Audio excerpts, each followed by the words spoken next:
Cześć.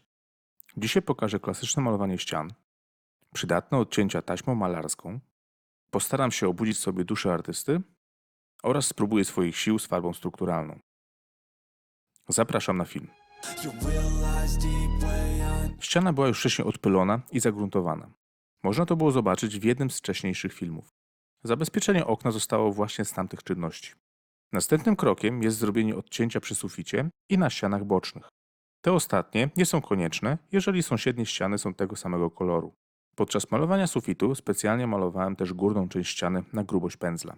Właśnie po to, aby odcięcia były faktycznie białe. Co do szerokości, przy odcięciu sufitu stosuję taśmę 3 cm, ale to kwestia gustu.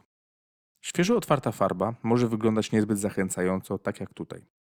Niezależnie czy są takie ślady czy nie, to trzeba ją dobrze rozmieszać do uzyskania jednolitego koloru. Mając nowy wałek, warto go oczyścić. Używam do tego taśmy klejącej. Nie wyeliminuje to wszystkich paprochów na ścianie, ale z pewnością zredukuje ich liczbę.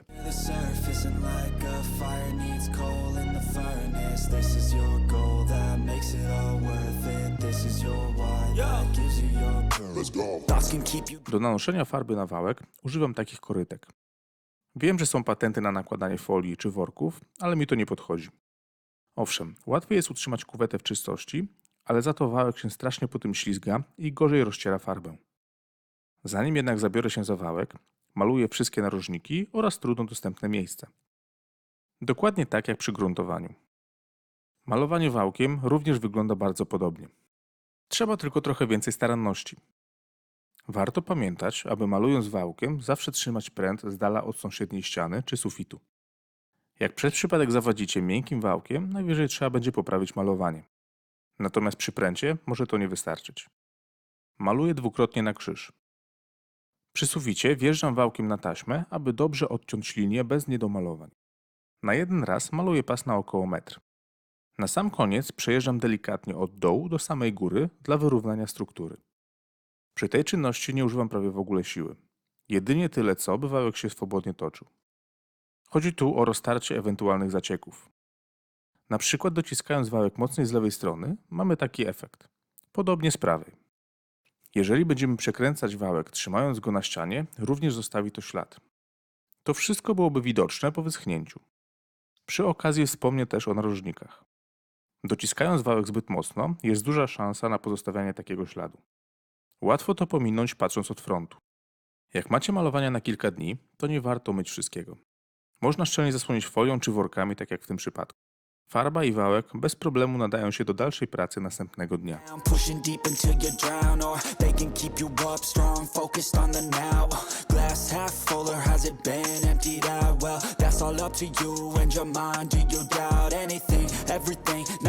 Ściana po pierwszej warstwie wygląda ok, ale z przyzwyczajenia i tak maluję drugi raz. Ponownie zaczynam od pomalowania narożników, a następnie pasami maluję ścianę.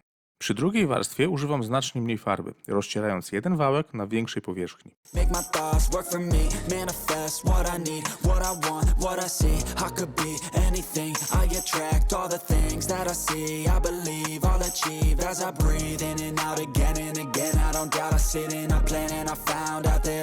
Jak tylko skończę malować drugą warstwę, od razu biorę się za ściąganie taśmy.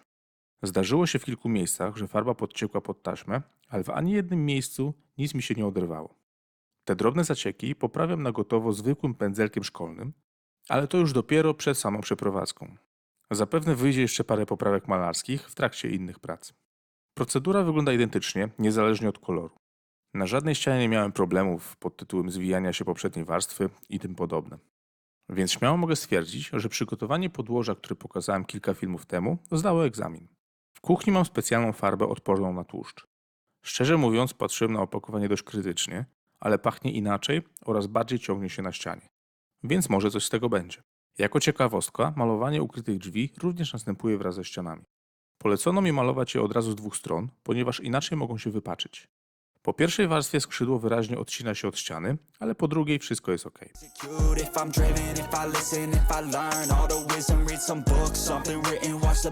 Taśma malarska nie służy tylko do odcinania ścian i sufitów. Można przy jej pomocy stworzyć na ścianie różne figury geometryczne czy wzory.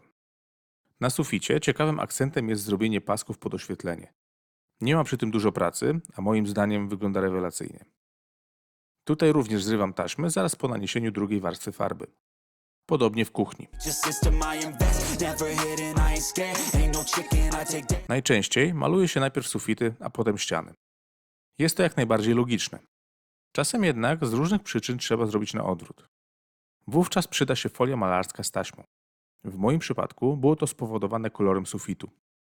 To jest ta sama farba, co na ścianie za kominkiem, czy paski na sufitach. Malowałem wszystko za jednym razem, żeby nie brudzić kilka razy narzędzi tą samą farbą. Jeżeli komuś spodobał się któryś z odcieni farby, to wszystkie wymienione są w opisie.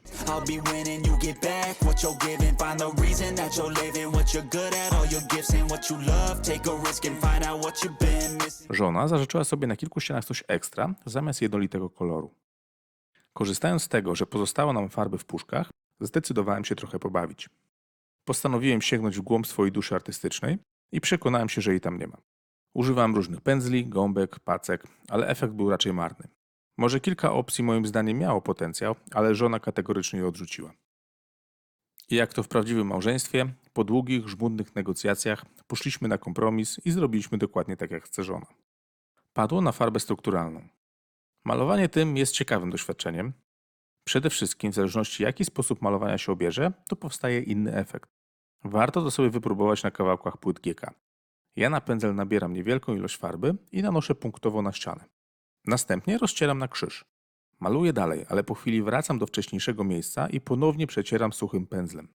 Usuwa to nadmiar brokatu i tworzy te plamy mniejsze, ale bardziej wyraziste.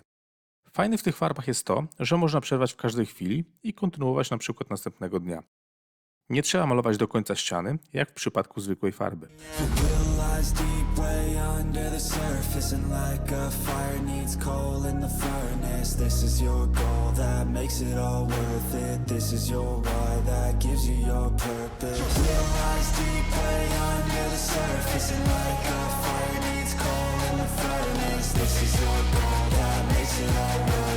Tutaj widać wiatrołap, ale tą samą farbę daliśmy też w salonie. Ściana wygląda różnie, w zależności od kąta, pod którym pada światło. Z założenia ma na niej nie widać tak brudu jak przy jednolitym kolorze, ale czy tak będzie, to czas pokaże.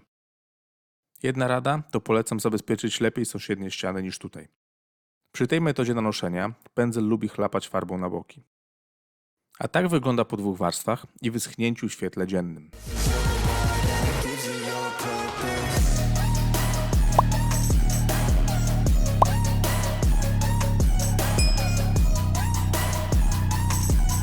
To byłoby na tyle z malowania. Dziękuję za uwagę i do zobaczenia.